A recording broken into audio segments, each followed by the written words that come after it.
News CM Chandrababu తమ్ముడు మాజీ MLA Rammurthy Naidu అంత్యక్రియలు ఇవాళ జరగనున్నాయి. స్వగ్రామమైన నారావారిపల్లెలో మధ్యాహ్నం అంత్యక్రియలు నిర్వహించనున్నారు. ప్రభుత్వ లాంఛనాలతో రామ్మూర్తి నాయుడు అంత్యక్రియలు చేయాలని సీఎం చంద్రబాబు నిర్ణయించారు. దీంతో ఏర్పాట్లు చేస్తున్నారు అధికారులు. ఇప్పటికే కుటుంబ సభ్యులు నారావారిపల్లెకు చేరుకుంటున్నారు.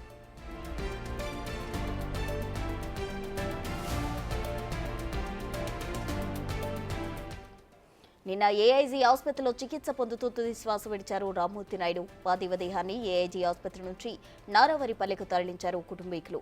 రామ్మూర్తి నాయుడు పార్థివ దేహాన్ని అంబులెన్స్లో తీసుకెళ్లారు. పార్థివ దేహం వెంట మంత్రి నారా లోకేష్ వెళ్లారు.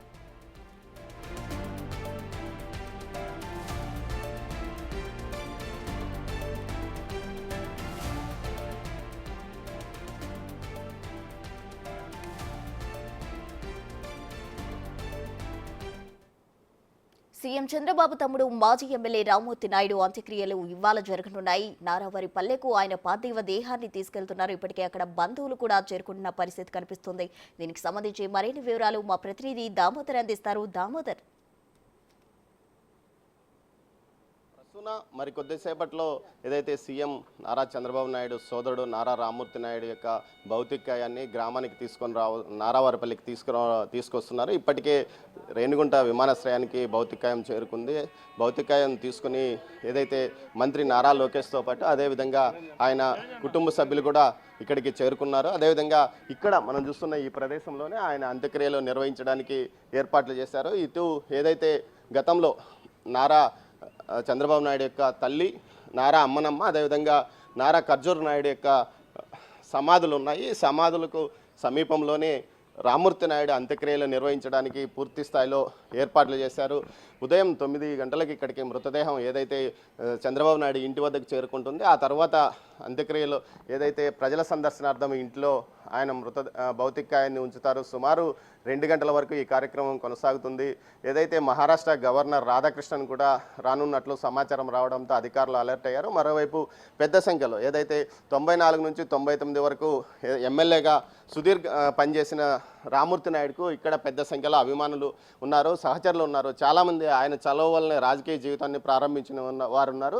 వారి ఏదైతే వారంతా ఇప్పుడు ఆయన పార్థివ దేహాన్ని చివరి చూపు చూడడానికి వస్తున్న పరిస్థితి. మరోవైపు ఇందుకు తగ్గట్టుగా అధికారులు కూడా ఏర్పాటు చేశారు. మనతో వారి సహచరులు ఉన్నారు. చెప్పండి, ఎలా ఉండేవాడు మీతో నాయుడు?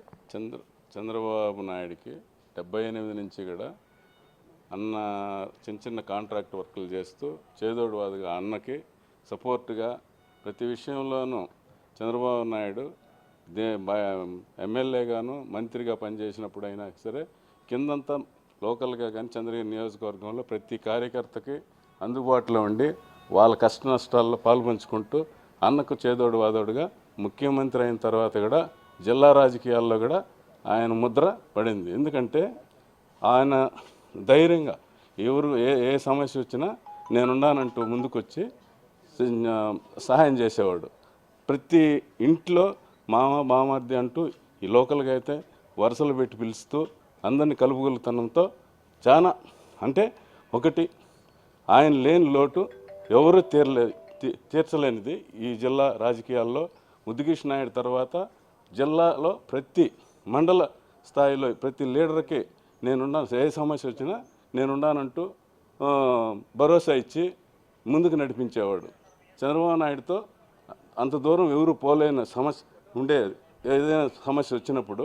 కానీ ఈయన ఉండేదానివల్ల, రామ్మూర్తి నాయుడు ఉండేదానివల్ల ఆ సమస్యను ఆయన దగ్గరికి తీసుకుపోయి ఏదన్నా ఉంటే కూడా పార్టీలో కూడా సమస్యలను పరిష్కరించేవాడు. ఈరోజు అలాంటి నాయకుడిని కోల్పోయిన దానికి జిల్లా చాలా బోసిపోయినట్టు ఉంటుంది. ఎందుకంటే ముద్దుకృష్ణ నాయుడు, రామ్మూర్తి నాయుడు కార్యకర్తలకి, నాయకులకి, ప్రజలకి ఇచ్చే భరోసా తెలుగుదేశం పార్టీలో ఈ జిల్లాలో ఎవరు ఇవ్వలేనిది. మాలాంటి వాళ్ళకి ఎంతోమందికి రాజకీయంగా మార్గదర్శిగా ఆయన అడుగుజాడల్లో మేము ఎంతోమంది యువత ఎంకరేజ్ చేసి మేము విద్యార్థి దశ నుండి కూడా మమ్మల్ని కూడా ఎంతో ఎంకరేజ్ చేస్తూ రాష్ట్ర రాజకీయాల్లో కూడా రాష్ట్ర కమిటీల్లో కూడా అందరినీ వేస్తూ మమ్మల్ని కూడా చాలా ఈరోజు మేము రాష్ట్ర అధికార ప్రతినిధిగాను ఇట్లా ఎంతోమంది మాతో పనిచేసిన వాళ్ళు ఉన్నారు.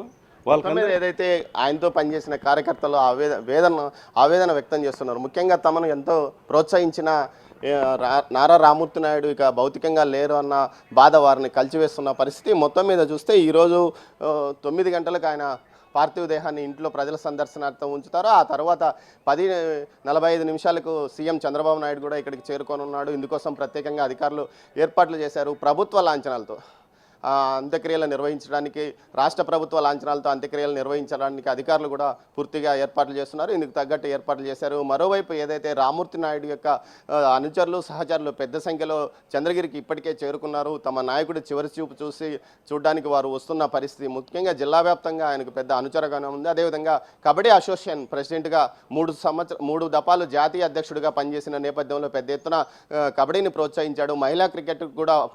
మహిళా కబడ్డీకి కూడా అప్పట్లోనే పెద్ద ఎత్తున ప్రోత్సాహం ఇచ్చాడు అని కూడా చెప్తున్నారు. మరోవైపు ఏదైతే ఇటు రాష్ట్ర వ్యాప్తంగా ఉన్న క్రీడాకారులు కూడా ఇక్కడికి చేరుకుంటున్న పరిస్థితి. అదేవిధంగా రాష్ట్ర వ్యాప్తంగా ఉన్న ఏదైతే అతని స్నేహితులు కూడా ఇక్కడికి వచ్చి కడసారి తమ సన్నిహితుని చూడడానికి ఇక్కడికి వస్తున్న పరిస్థితి ఇక్కడ కనిపిస్తుంది. మరోవైపు అంత్యక్రియలు సాయంత్రం 3 గంటలకు పూర్తి అవుతాయని కూడా అధికారులు ఏదైతే వారి బంధువులు చెప్తున్నారు. ఇందుకు తగ్గట్టు కూడా ఏర్పాట్లు చేశారు. ఇదే ప్రదేశంలో ఏదైతే తల్లిదండ్రుల సమాధి పాదాల చెంతనే ఆయన యొక్క సమాధులను ఆయన యొక్క అంత్యక్రియలు నిర్వహించడానికి ఏర్పాటు చేస్తున్నారు. ఇందుకు తగ్గట్టు కూడా ఏదైతే వారి కుటుంబ సభ్యులు పూర్తి స్థాయిలో ఏర్పాట్లు చేసిన పరిస్థితి. మరోవైపు ముఖ్యంగా చంద్రబాబు నాయుడుతో పాటు సుమారు పెద్ద ఎత్తున ప్రజాప్రతినిధులు వస్తున్న నేపథ్యంలో పూర్తి స్థాయిలో పోలీసులు బందోబస్తు ఏర్పాటు చేశారు. ఇందుకు తగ్గట్టు ఉమ్మడి చిత్తూరు జిల్లాకు సంబంధించిన పోలీసులు కూడా ఇక్కడికి పెద్ద సంఖ్యలో వచ్చారు. ప్రస్తుతం రైట్ దామోదర్, థ్యాంక్ యూ.